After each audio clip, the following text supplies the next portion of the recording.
So maybe over the years you've heard of the term daddy issues, and usually this is something that is said to a woman if she has got problems.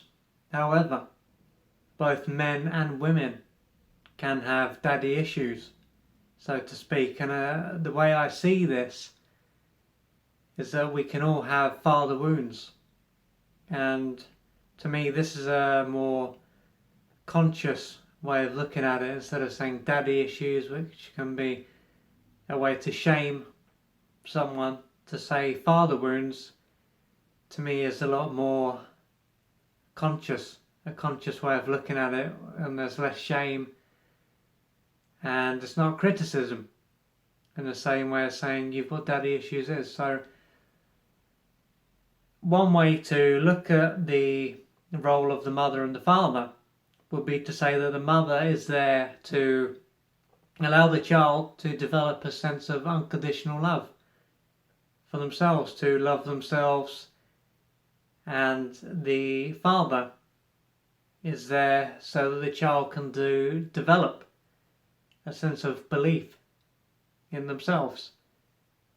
So the father will, and again this is just a generalization, a more traditional way of looking at it, so the father will be there to take them into the world, the conditional world, because obviously in the home and in the mother's world it's more unconditional, or it should be, whereas in the real world it's more conditional. So other people can love us, but it will usually be more conditional and based on what we do, whereas with a mother it's more based on who we are, or should be. So when someone has got father issues, regardless of whether they're a man or a woman, it can mean that they will have trouble when it comes to their self-belief. So they might not believe in themselves, and they can find it hard to take action to get things done, with of course the father playing a role in the development of the masculine aspect, so to do with doing, getting things done, being resilient, being persistent, taking action, delaying gratification, all those things that allow someone to achieve something and to build something in the long run. Whereas the mother, coming back to the feminine aspect, which is to do with the being.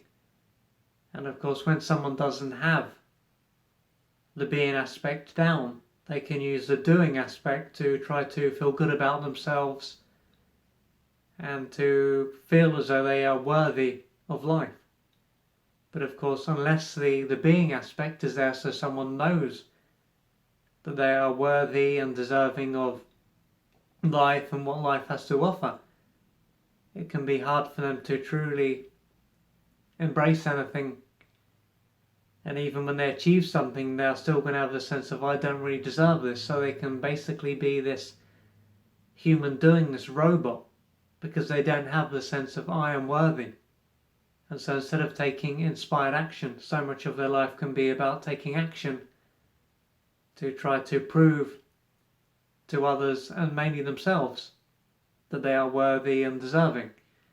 So coming back to the father aspect. So through having a father that is available and can guide someone when they're younger, they can develop a sense of resilience and all the other things I've mentioned. And it can also, of course, help them to build healthy and successful relationships with other men. So again, it doesn't matter if they're a man or a woman, because they can, of course, have male friends and be attracted to men as well, of course, depending on their orientation, and even when it comes down to the relationships they will have at work, so in business, it will affect all those things. So if someone didn't have a healthy relationship with their own father, let's say the father was abusive or was emotionally unavailable, so the father was then there, but he wasn't emotionally there, someone can carry a lot of shame because they can feel as though they were rejected, they were not good enough, they were not enough, because as a child, someone would have been egocentric, so everything would have been personalized. So there would have been what happened, and there would have been the meaning that was created around what happened. So someone can have issues with deserving and self-belief, and they can feel as though other men don't accept them. So they can have issues there in their relationships. And so this can be very deep when it comes to father wounds. And if someone has these wounds, it will be most likely essential for them to reach out for external support so they can start to process these wounds and to develop a better relationship with themselves and other men. So if you can relate to this, please reach out for external support.